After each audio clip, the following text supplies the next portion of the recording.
হেই বন্ধুরা, তোমরা সবাই কেমন আছো? আশা করি তোমরা সবাই ভালো আছো।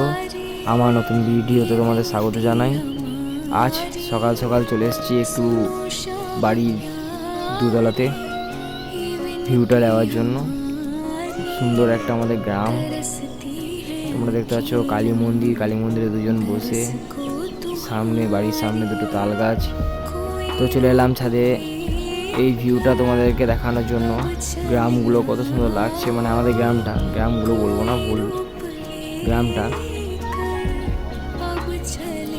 তো বাড়ির পাশে একটা নিম গাছ আছে, এখানে ফাঁকা মাঠ, বাড়ির পাশে দুটো বাড়ির পরই গোটায় ফাঁকা মাঠ, সুন্দর লাগছে। তো বন্ধুরা, যারা আমাকে সাপোর্ট করছো তাদেরকে অসংখ্য অসংখ্য ধন্যবাদ। তো বন্ধুরা, এখানে তোমাদেরকে ভিডিওটা দেখাচ্ছি, আর ভিডিওটা ভালো লাগলে লাইক শেয়ার কমেন্ট করবে। ভিডিওটা এখানেই শেষ করলাম।